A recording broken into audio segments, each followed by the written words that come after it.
Some may find the following disturbing. Discretion is advised.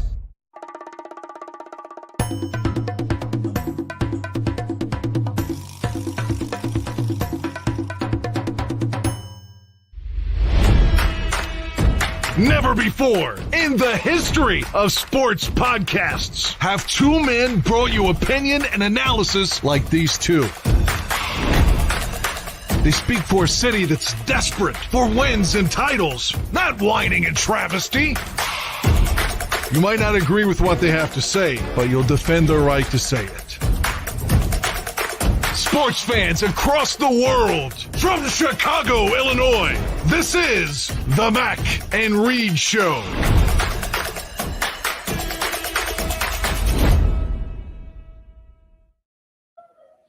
Hello, everybody. Welcome into another edition of the Mac and Reed Show, back on the Barroom Network. Follow the Barroom Network at Barroom Network, of course, on all social media, as our beloved station does a ton of off-season Bears coverage, Bulls, White Sox, you name it, we got your Chicago sports covered. And follow us on social media. Follow Ross at Ross Reed. Follow me at The Real Evan Mack. We are live on YouTube. Thanks to the Barflies for hopping in. We're back on summer hours, if you will. And remember, if you've missed any of the previous episodes, we're, of course, on YouTube. If you want to see our faces and on audio-only sites such as Spotify, iTunes, wherever you get your media, remember to like, subscribe, tell a friend or two. And hello, Ross. How you doing? Happy almost July to you. Almost July. They've already started the fireworks a little early around me. I don't know if they have around you, but 4th of July starts around June 26th in the Chicagoland area. Let's just say I don't miss being in Ukrainian Village or Pilsen that much being out here. But this is, first summer out here, so we shall see. It's not going to be as nuts. We'll see. We got a lot to get to on the show today. Of course, Bulls welcoming their newest player at number 11 overall, a local guy. We'll talk about that and what to expect in this offseason for them. I'll have some Bears takes from Ross as we're in a little bit of a downtime as the players are getting some much needed rest and time to focus and relax before they'll hit it hard. Training camp very soon. And, of course, some other NBA news as we just saw Bronny James going to the Lakers and the great nepotism there. Great, power of LeBron to make sure that no other team gets him. And then quick hits along the way. I saw Furiosa. I don't know if you saw it, Ross, but we'll talk about that. That was one of my favorite movies I saw recently. Other surprises along the way, quick hits. Perhaps if we have time, we'll get to know Ross at the end a little better. But to begin, like I mentioned, the Bulls getting a new weapon in their arsenal with Matas Buzelis, drafted number 11 overall with the 11th pick overall in the draft, that is, last night, Wednesday. This is airing on Thursday for those who are watching live, as you know. So, local kid, getting that out of the way, that's a cool story. I, personally, as Ross put it well, I could paraphrase your tweet, basically just saying that no one and most people, just even avid basketball fans, just didn't really know about this draft class. And it looked like the first draft class in a while. You look like you could probably beat up a bunch of these top 32 picks. I'd at least go a few rounds with these kids. I'd have experience, if anything. And Ross could for sure take them. But this kid is 6'10". This is fresh off the Caruso trade that the Bulls are getting Matas Buzelis, who played locally at Hinsdale and then moved to Kansas, played as a McDonald's All-American last year, and then could have played in blue chip programs like Kentucky or North Carolina, but he went the route that a lot of the young men playing basketball are choosing, where he went to the G League, played with the Ignite. So at 19, with just that 1 year of Ignite experience under his belt, goes into the draft, gets drafted 11th overall. He's certainly raw, and the tape is electric, man. You can see him playing above the rim. He can jump out of the gym. Again, 6'10". He's like a hair under 200 pounds, so he is real thin. Like, that's crazy.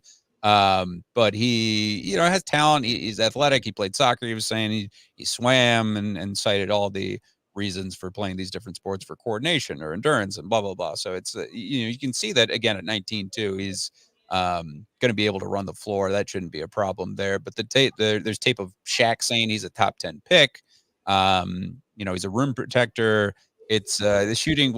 It'll be interesting to see how it progresses at this next level. Shaq again saying the top 10 pick, perhaps rookie of the year in a draft where it's not really loaded as we've seen in the past, few drafts to an average NBA fan. He could be a very good pick for the Bulls. I like the swagger when he came out there, but also that mix of humility. You saw the emotion when he gets drafted by the Bulls. That hits hard for everybody, I think, especially when, you think back to Derrick Rose getting drafted #1 overall by the Bulls. It's a cool story immediately there. You can't wait to see him play, hopefully making an impact right away. And again, the other big news of the offseason was, of course, trading Caruso, who's a good glue guy, but defensively and, offensively had his games too. But Josh Giddey, you kind of upgrade with some offensive talent. He was playing second fiddle to Shai Gilgeous-Alexander in OKC. So it remains to be seen how he's gonna fit into the backcourt there. And this, will beg the question to some other Bulls topics we will get to with their offseason. But Ross, I'm not sure how much you knew about Matas Buzelis going into the draft, but do you like the pick? I do like the pick. This is a draft of a lot of no names and a lot of guys that we didn't know about. It's the first time ever 2 French guys go 1 and 2 in the draft, right? An American goes number 3. Back-to-back years, we get a French guy going #1 overall. What's happening to USA basketball? Absolutely. But I did know a lot about Buzelis, and I thought it was a great pick. He's a high upside guy, and in this kind of draft, that's what you're looking for right now because a lot of people said this is one of the worst drafts in the last 10 to 15 years.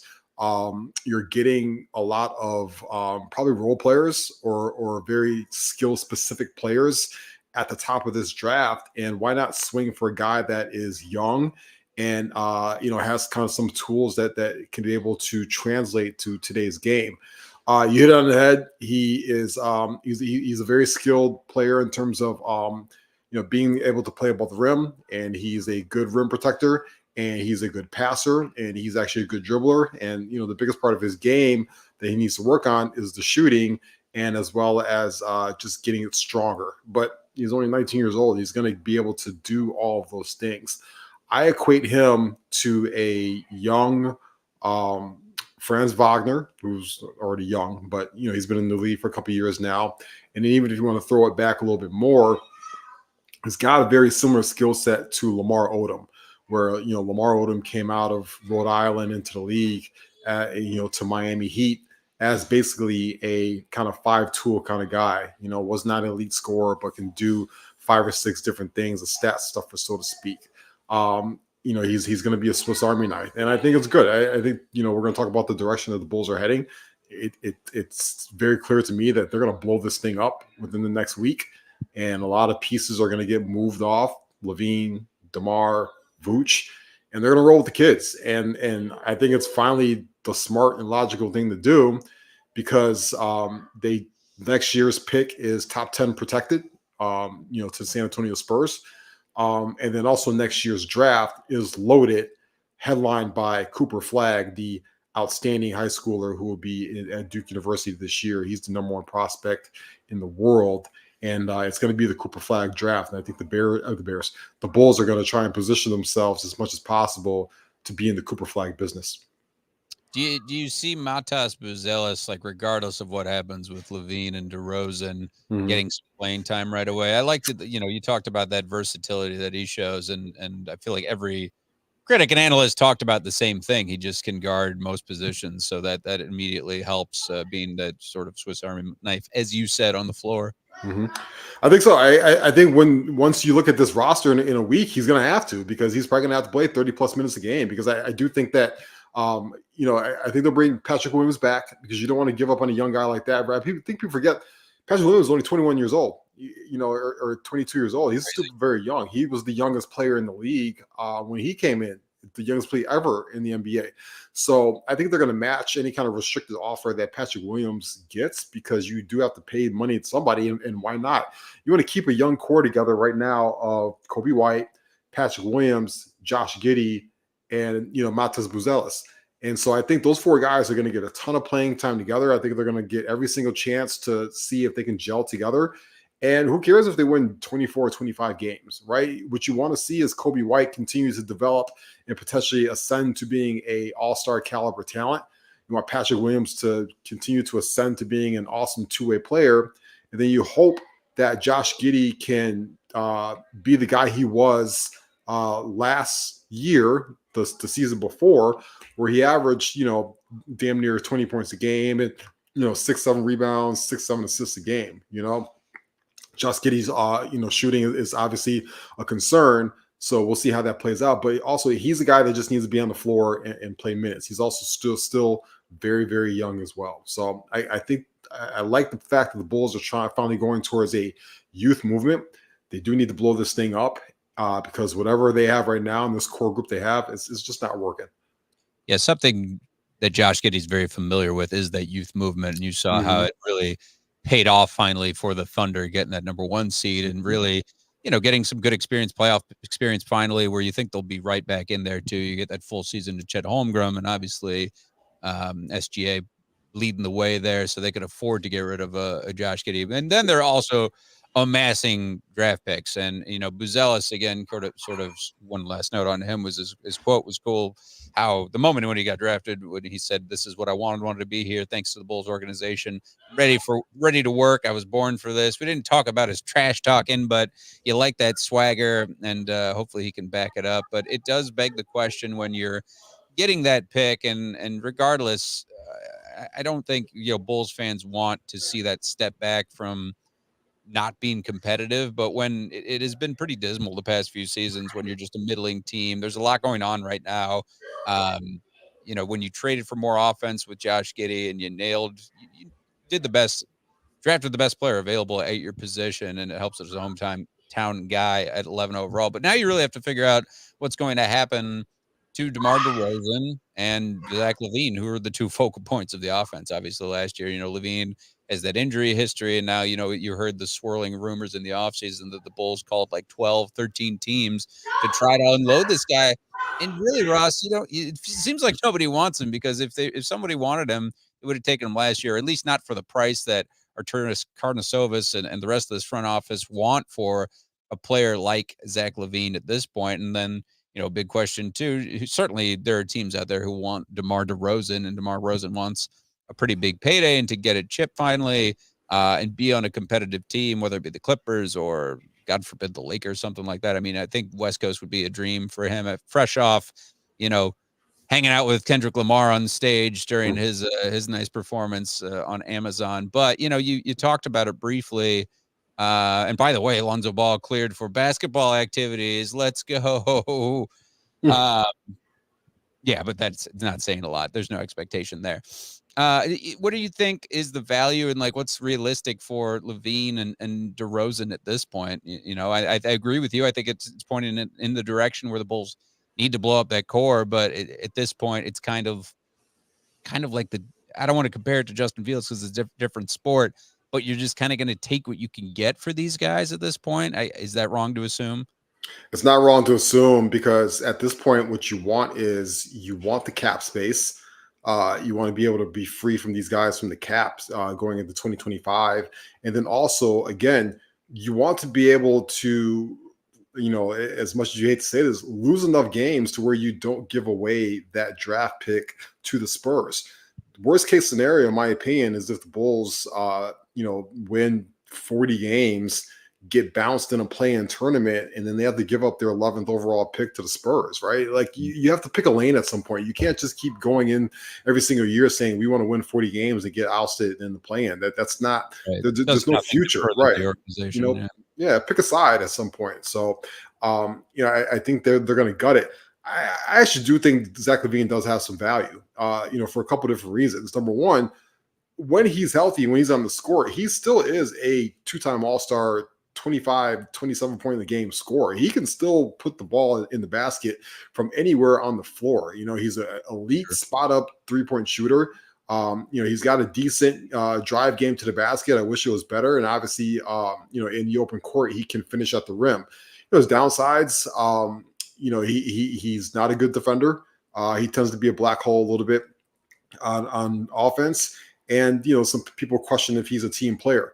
But you can't tell me, some of these teams, not everybody's going to win the Paul George sweepstakes or the DeMar DeRozan sweepstakes or some of these other guys. The options are very limited right now for teams that need to compete and for teams that have cap space. You look at the Philadelphia 76ers, look what the Knicks did. The Knicks went out there and they made a huge swing. They get, they get Mikal Bridges. And back together. They re-sign OG Anunoby. And now all of a sudden, they're the best team. They're the second best team, in the Eastern Conference right now. And Philadelphia has to make a move. But Paul George has already kind of said, I want to stay west. I don't really want to go east. If he does not go to the 76ers, they have to do something. I look at a team, too, like the Sacramento Kings. When is the last time the Sacramento Kings got any kind of high-level free agent to say, yes, I want to go to the Sacramento Kings? It just doesn't happen. So you have to do something if you're the Kings, because you have De'Aaron Fox, you have Domantas Sabonis, you've got Keegan Murray, you've got a decent young core, but you're never going to get a high-level free agent coming to you. So you have to get creative. And in my opinion, trade for a guy like Zach LaVine. I do think the Kings are the Zach LaVine team. If you work in the trade kicker, in the trade machine, Harrison Barnes and Bogdanovich works perfectly as they trade back for Zach LaVine. I do think that's what's going to happen within the next 5 to 7 days. So somebody's going to take Zach, or if the Bulls want to, you can hold on to him and let him ball out on a shitty team, and then all of a sudden his trade value kicks back up right around the trade deadline. And another big thing for the Zach LaVine thing is, everybody keeps talking about his contract. And, it's 40 plus million a year. It's this and that. I completely get that. Look what OG Anunoby just signed for. And that guy is not an elite offensive scorer and struggles to stay on the court.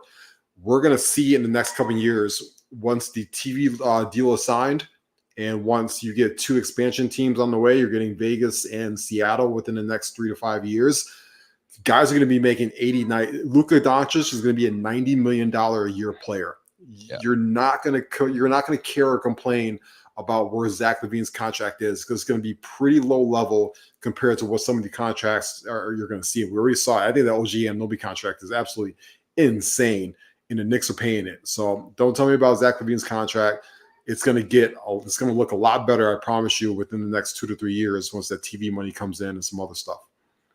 Interesting points there. And chime in the chat if you have an opinion about our boy Buzelis, who just came to the Bulls. Cliff has joined the chat here as well. Chime in. Remember, what do you think the Bulls are going to do this offseason? I agree with you. I think that at this point, too, with especially DeRozan is concerned, wants more of the opportunity to go to a already set competitor, a contender, rather than LaVine, who, I mean, I'm not saying LaVine doesn't want that as he's getting older as well, but he may not have as many options and really doesn't have the same value as DeRozan at this point, when DeRozan was, brings that veteran presence. He tends to play both ends of the floor really well, consistent in all his years, certainly in the playoff experience. You want a guy like that.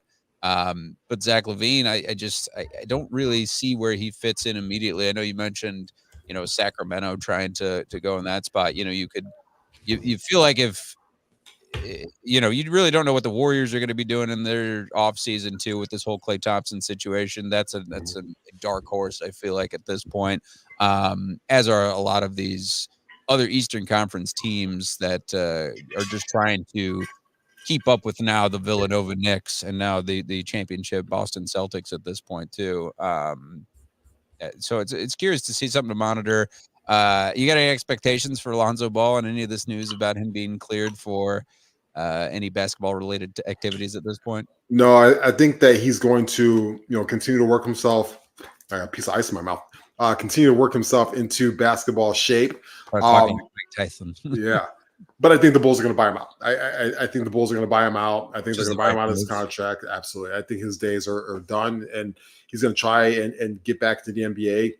He might be able to do it, but I think long gone are the days where Lonzo Ball is a valuable contribution to any NBA team. So, and I think the Clippers are going to be the DeMar DeRozan team. I think that Paul George is going to facilitate his way out of the Clippers. You mentioned the Warriors. I think that's the Paul George team. I think that's the sneaky Paul George team. because they've got that they got that Chris Paul deal that they need to move within the next couple days. And that's a big chunk that they can use to trade for Paul George. And I think after that, DeMar DeRozan can go right on home to LA and go to the Clippers. But yeah, I do think I think Lonzo Ball's days with the Bulls and for the most part in the NBA are probably done. Yeah, tough to come back from what he has come back from. Wish him all the best. It was certainly a nice idea when he first came to the Bulls, but just injury has just ravaged his career already. When he looked like he had the highest ceiling of the Ball brothers, I feel like now that's LaMelo who's wasting away in Charlotte, that trash organization. At least the Bulls are in Charlotte. I don't know who will be better first at this point, but Bulls kind of trending in the right direction at this point. We're up against the debate, Ross. Oh my God. How about it? We won't get political though. Not here. Past both of their bedtimes, isn't it? They both need a glass of warm milk and to be tucked in with a nice episode of the Golden Girls. The odds of Joe Biden freezing up must be very good. Cliff talking about the Bulls' 88-year-old owner needs to step down, which is true. Both these men need to go to bed with their glass of milk, like you said. Step down from these positions of power. But we digress. As I mentioned in the draft, did you really take away anything from this first round of no-name guys and think there's any steals in there? I know that everybody was raging that Kyle Filipowski fell. I know the Connecticut guys, are going to good landing spots. I feel like those were the hot prospects, but it seemed like, again, we don't know a ton. Like immediately other recruits and prospects and young NBA players were talking about how they don't really know who these top two guys are, out of France. And it just speaks to this draft as a whole. Like, who are these guys? And it's a tough draft for a team like the Atlanta Hawks, who really need all the help they can get to get a first overall pick. And really you're swinging on a guy with maybe some upside, doesn't really do a lot of things well. He's just tall and big, and that kind of sucks for them. I do like Stephon Castle a lot, who's the guard that came out of the two-time defending champion UConn Huskies. In my opinion, always bet on high pedigree players that come from winning organizations and have done it on the biggest level. And so I like Klingon a lot, and I like Stephon Castle. Stephon Castle to me reminds me a lot of Drew Holiday. If he could be Drew Holiday in the NBA, he's probably going to be the best player in this NBA draft. So, and the other thing is, we say that's a bad draft, and today it's not a great draft, but we see this all the time. And there's like 2 or 3 guys that end up, making 4 or 5 all-star teams down the road and stuff like that. There's going to be some players out of this draft that are going to surprise you, later on. So, we'll see. I like Reece Shepard a lot too. Any guy that can shoot, and his advanced, stat numbers on his shooting are just absolutely terrific. Give me the guys that do at least 1 or 2 things elite, and I'll take those guys any day in a draft like this. Reece Shepard's the shooter.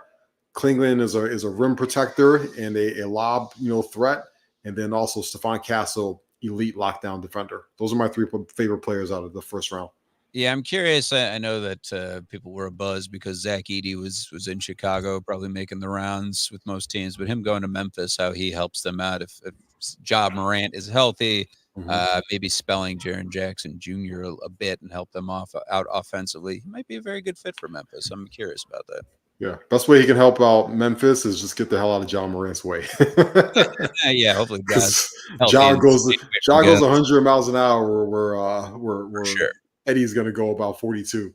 Yes, exactly. And then in the second round, as it's underway now, we saw moments before we went live that the inevitable happened, and Bronny James going to the Lakers, and now LeBron will play with his son. How much playing time Bronny will get, we will see. But isn't it nuts to see in this time of the NBA how Rich Paul just basically said he's going to hold out and play in Australia if you draft him? And I love that, like Tim Legler said, if you want, basically hold him hostage. And I feel like I would have done that if I was one of these GMs and said, no, like we're going to draft him. We're not going to let you dictate what happens here just because it's a nice story that you're going to play with your son. But it is ultimately a nice story. We were kind of rooting for it. I remember reading Sports Illustrated a year or two ago about the possibility of it and how it just has never really happened in the NBA. It's happened, with Ken Griffey,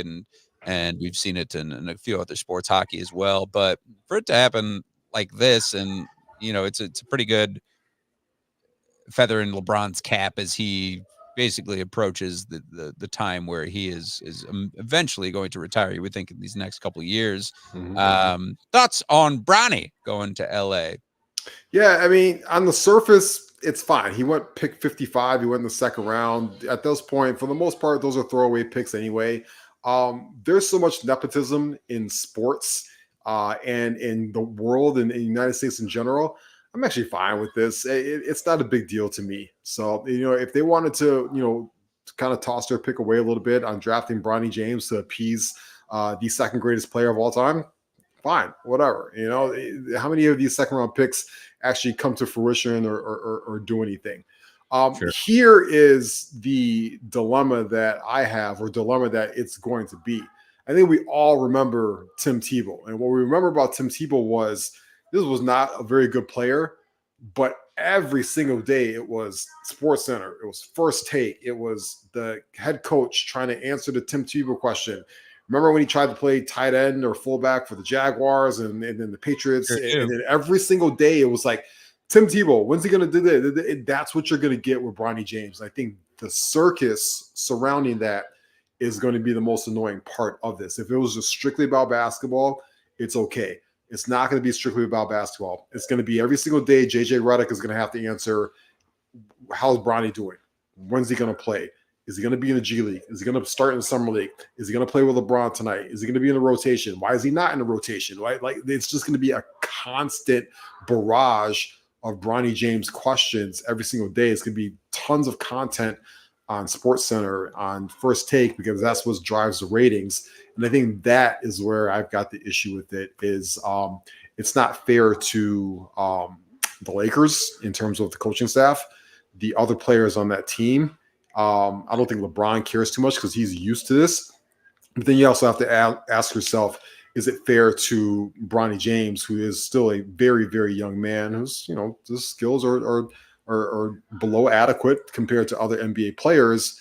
And what kind of pressure are you putting on that young man? And how long does that even last is going to be the biggest question to me. I really don't see this project lasting maybe past this season, to be honest with you.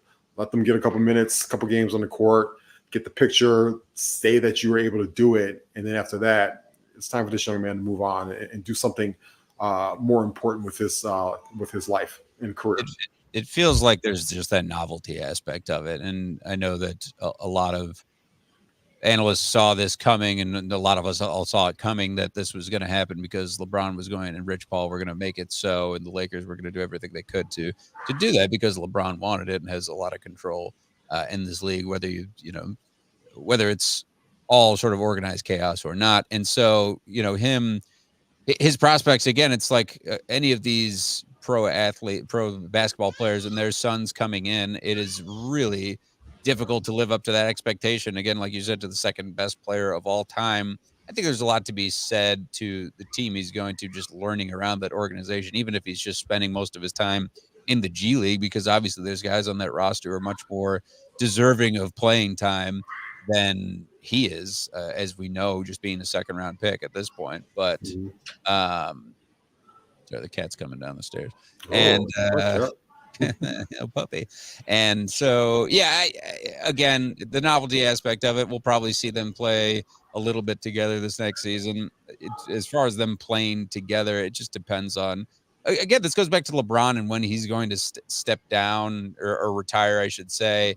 And you're curious what kind of note he's going to leave on. The Lakers, we saw them, they won the midseason championship last season, then never really sniffed any sort of real championship quality at that point. Besides having LeBron and Austin Reeves and Anthony Davis, it's sort of hit or miss, and D'Lo, and there's a lot of competition in the West. Younger guys younger teams who just are doing it better. And we talked about the draft and how we don't know a lot of these young guys, but these half of them are going to be the faces of the NBA. They're going to be the next SGAs. They're going to be the next Austin Reeves. They're going to be the next so-and-so, because the quality just keeps being churned out, and the programs that now they have that ability to go and play overseas. They have the ability to play in the G League against guys of the same talent, whereas college, it may not be at that same level. So we're going to see that the game evolve further that way. But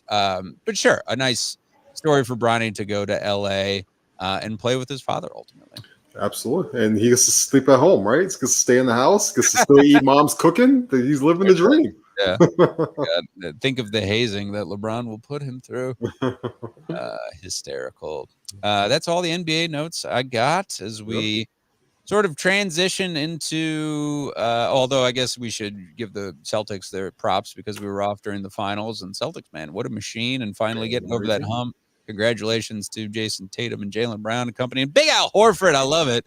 After 17 seasons getting a championship, and the Mavericks just seemed like they were never saying die, but it was unfortunate that the series really was so quick, 4-1, and Mavericks had that one blowout game where it felt like, all right, the NBA says, no, we can't have a sweep of the finals, but here we go. It was really, it never seemed like the Mavericks had much chance to turn the tide just based on that first game blowout. Maybe in the second game there was a chance there, but Celtics had it in hand. And yeah, the East competition, certainly the Knicks with that trade for Michael Bridges, getting the Villanova band back together. We'll see the Bucks, what they need to do to try and compete with those two teams as well. But most competition going through them, and the Heat, are always there. We'll see how Jimmy Butler and company can compete. And then the West, it's a nice rotation of those teams. Now we're seeing that emergence of Anthony Edwards, the young face of the Western Conference in the NBA. We're seeing Jokic, obviously, how great he is, and then the Thunder, and then the Mavericks, Luka being a superstar and elevating his game like he did. There were some just fantastic playoff moments for him, and you obviously give kudos to Mark Cuban and company and the coaching staff over in Dallas, just coming up short. But it was overall, that finals ended with lackluster fashion, but I think playoffs overall had some good moments to it. But again, congrats to the Celtics, and now they have the most banners of any team in the league. 18 total banners. They were the best team all season. They have two arguably top 10 players in the league right now in Jason Tatum and Jaylen Brown. I love the way Jaylen Brown played in the playoffs in the NBA Finals. I think that guy can be a superstar if he had his own team, but he really pulls his game back a little bit for the sake of the team. They had the deepest roster. They just were the best team. I said it at the beginning of the playoffs. I said it at the finals. I was like, I don't know how people are picking against the Celtics team. They've been elite all year, so they deserved it. And now it gets hard for them because they're going to go into next season with the big bullseye on their back, right? And you gotta stay healthy. You got to keep Porzingis healthy.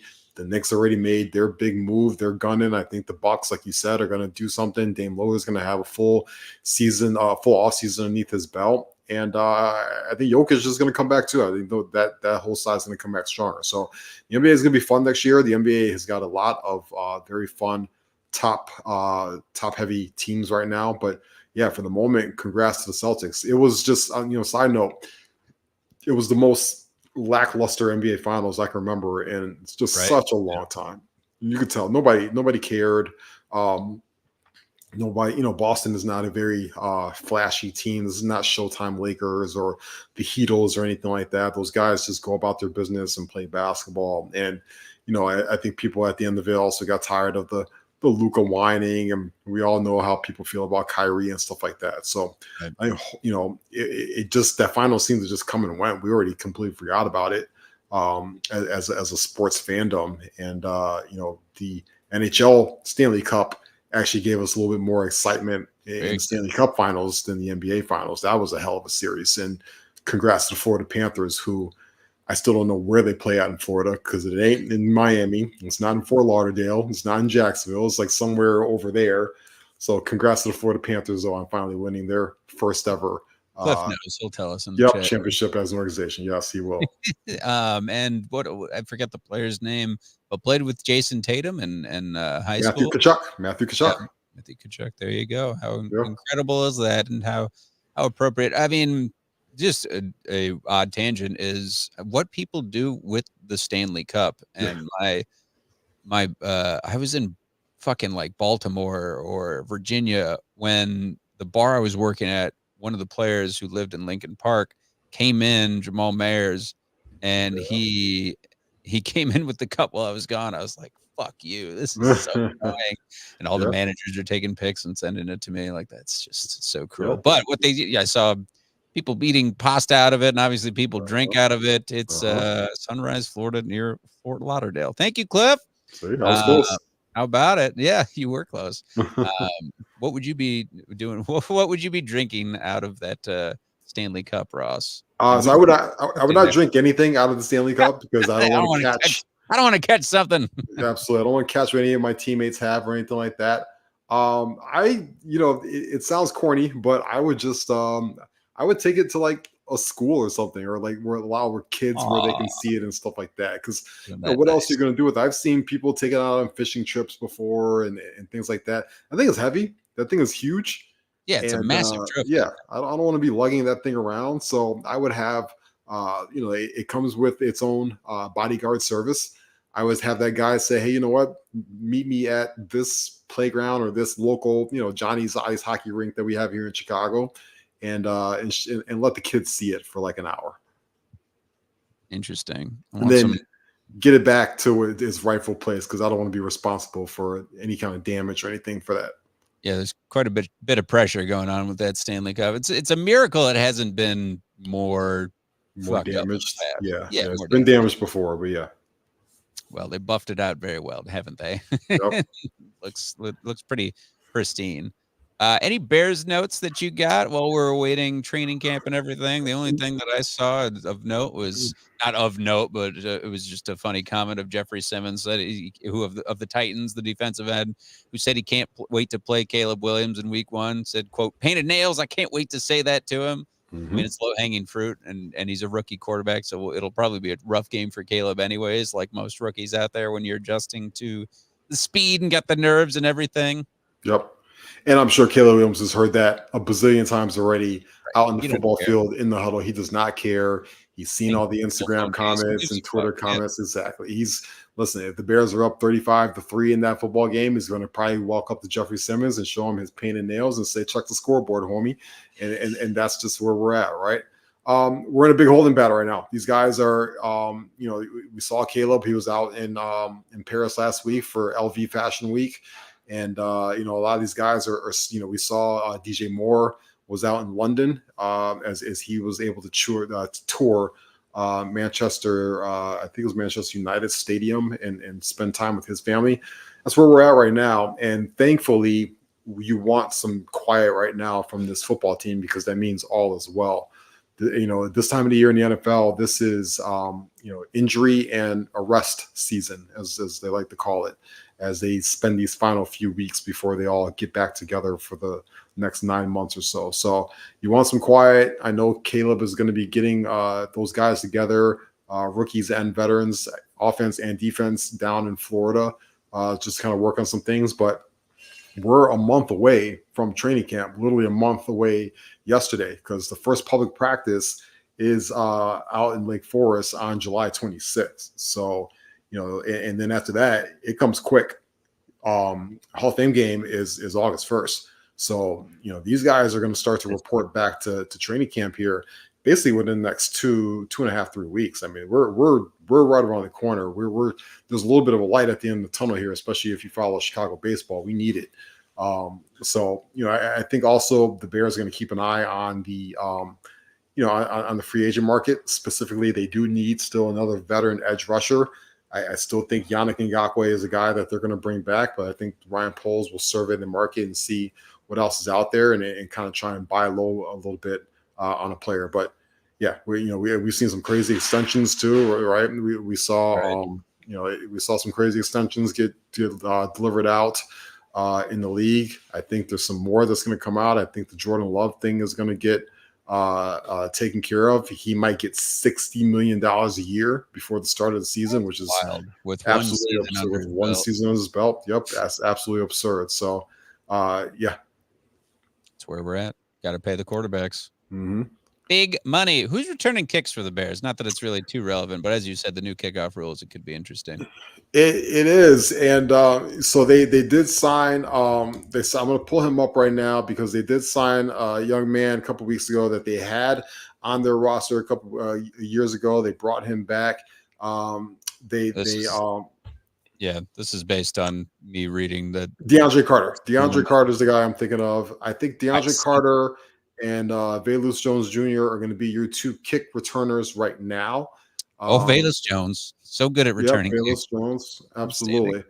Torrey Taylor is probably going to be your punt returner right now, but they have kicked around the idea of using Roman Duze. He's got experience doing it. I think I'd be hesitant to use a top 10 pick in that position, but also we've seen guys like to start the career. We've seen players like Antonio Brown and who's a guy. What's his name? Tyreek Hill down in Miami, and other big name all pro players start their careers returning punts. So, special teams is going to be a huge implication this year. As they go towards that XFL kickoff situation now. I love it.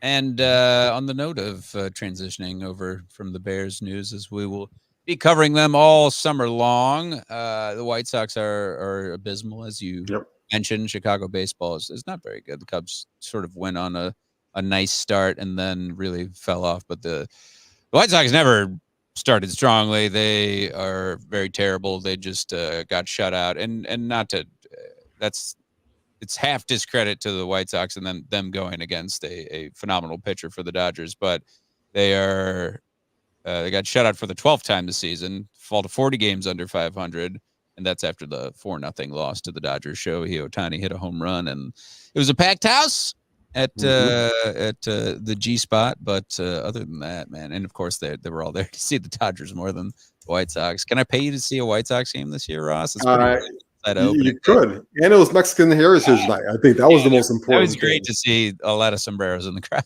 Listen. I think people forget Chicago is about 35 to 40% of Mexican Americans here, and then you factor in a lot of them also are probably big Dodger fans as well. Of course, with obvious reasons being from LA and in that area. Listen. You can pay me to go to a White Sox game if it's kind of some night like that, Yeah.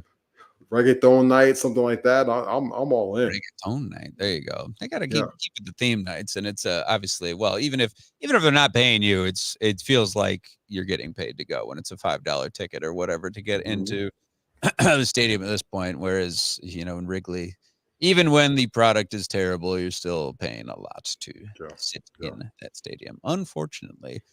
Going to quick hits. I don't have too much. Also, we were off for a while, but on the NBA tip, RIP to the legends, Chet Walker of Bulls fame, of course, Hall of Famer, and then Bill Walton, who died recently, unfortunately, after battle with cancer. The one of the best centers we can remember. And then Jerry West, the logo, died. Man, this was right around when the finals was starting. My Bill Walton memory was I was at the Dead at Wrigley. On the note of Wrigley, I think it was my first Wrigley concert, and it was a nice foggy day, and Bill Walton, of course, was just in the crowd, just arms up and just loving life. His zest for life was very cool. And Jerry West was a curmudgeon, but obviously just integral to the development of the league as we know it, and so many championships for the Lakers, and then him going to Golden State and helping orchestrate all of that success that they had as well. But just great careers for all of them, and life after. Of course, the broadcast and Bill Walton was great, and good careers all around for all of them.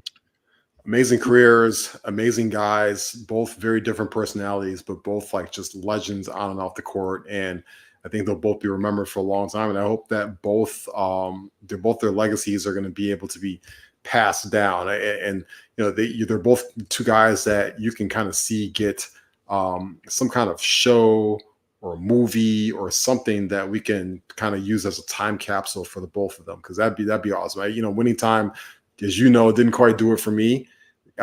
Jerry West didn't do it for the viewers either, apparently. So right. you got your wish, Ross. Jerry West also hated the way they depicted him on that. So I do think at some point we'll get some better Jerry West content. And God, you could do a whole bunch of things on Bill Walton as eclectic as he was an individual. I'm sure at some point somebody will do one of those Last Dance type documentaries for Bill Walton. That's the way you got to do it. Yeah, absolutely. I forget who it was on SNL, but he just does phenomenal impersonations. But did Bill Walton for one Weekend Update, and it was so good. Just Google that, and you will have yourself a laugh. But hopefully, this is a good segue, because I was going to ask about Clipped, which is how you don't want to be remembered in this league. Which is, if you have been following or not following, it's about the Clippers organization and Donald Sterling's involvement with all his wrongdoing and just the bad shit behind the scenes. And it's pretty hilarious. I've not watched much of it at all, but just the clips I see of Doc Rivers being portrayed by Lawrence Fishburne as a huge asshole. And whoever plays Chris Paul going at it with whoever plays Draymond Green and Steph Curry, I just saw in the tunnel talking about, like, you're supporting Donald Sterling, and then going at it in the tunnel. Have you watched Clipped at all? Any interest? I watched the first 2 episodes and then promptly backed out. It was pretty abysmal. There's just too much other good TV on right now. I'm watching Dark Matter and Presumed Innocent and House of the Dragon, and then there's that. The Bear came back, obviously. So I can't. Too much other good content right now. Not enough bandwidth to put Clipped in there right now, and I would agree with you on that note. Did you see Furiosa? I saw it a couple weeks ago. I went in with, moderate expectations. I loved Fury Road. I thought it was really good. And then, you figure it's hard to live up to that. And man, I think, the acting's hit or miss, whatever, but the way it ties in as a sort of prequel to Fury Road, I thought was, and doing my sort of post-watching research, how they had written this, going into Fury Road because they needed the Furiosa backstory. How they also have a Mad Max backstory coming out, so hopefully they would make that too. But I thought it did great. I thought the action was phenomenal. Obviously, it's just a lot of just throughout the movie, which is, you could take or leave. But when you're in the theaters, outstanding. I liked Chris Hemsworth as the villain there. I think Annie Taylor-Joy was a good young Charlize, and then you brought back all the villains, and it's just that set design, wherever they're shooting in Australia, is just so cool. The design of these, ridiculous cars that they're getting around in, motorcycles, like Chris Hemsworth has a chariot of 3 motorcycles, which just doesn't make any goddamn sense, but it was still amusing to me. And the guys who spray the chrome on their faces, of course, to huff that and say, "Witness me." Entertained. Did you see it? I did not see it yet. It is on my list. Yep. It's something that I am going to watch much sooner than later. It's tough to find the time these days to get to the movie theater, right? And I think that we're all spoiled because we get these like 17-day windows now where they're all on VOD within 17 days. And you just watch it in the comfort of their home. But I am going to fire it up in the home experience very soon here. I like it. I heard it's also. I love the Mad Max movies. I mean, I grew up with the Tina Turner and Mel Gibson before he went batshit crazy and stuff like that. So I even love the last one that they had as well. That, it was a great movie. Tom Hardy, he played a good Max. I enjoyed it. Not much else on notes here. Have you? What do you make of the Hawk Tuah girl, Ross? Are you sick of her yet? Have you bought stock in her? She's making money off her moment. How white trash is she on a scale of 1 to like Ruth from Ozark? Listen, I love it. Shout out to her. She was authentically herself. Sure was. I hope that she copyrighted that phrase, and I hope she makes as much money as possible because that thing spread like wildfire pretty quickly. It was a battle between the Hawk Tuah girl and the Edmonton Oilers flasher girl that we all saw as well. Those two young ladies are having the summer of their lives right now. The flasher's on Playboy, right? Yes, she is. Yep. Yeah. See, good for her. Got to start me an OnlyFans, Ross. Jesus, what are we doing over here? Follow the Mac and Read OnlyFans. Stay tuned, folks. Well, that's going to do it for us. We're going to be off next week for the holiday. 4th of July with a precursor for that. What you throwing on the grill? What's a must-have? Yeah, burgers, steak, ribs, the traditionals, the burgers, the hot dogs. Yep, the staples, couple chicken wings, right? Tossing some veggies, some corn. I love a good corn on the cob too. It's in Wisconsin where I spend most of my 4th of July. It's approaching later in the summer. It goes a good sweet corn season. You gotta just throw that on the grill. You don't need much, just a little butter, a little salt. That's right. Delicious. Everybody, be safe with your 4th of July and enjoy this upcoming weekend as summer is in full swing. Thanks everybody for commenting. Shout out to Cliff. He's making Italian beef tonight. Nice. Thanks to anybody commenting. Thanks for following along. Remember, you can follow us on social media at The Real Evan Mack for me and at Ross Reed for Ross. Remember to follow at Barroom Network for all the updates and Bears coverage in the offseason and Chicago sports coverage. And if you missed any of this show, it will be posted up ASAP on audio-only services like Spotify, iTunes, and, of course, on YouTube. Wherever you get your media, remember to like, subscribe, tell a friend or two. But for now, we say deuces. Be good to each other out there. So long, everybody. Peace.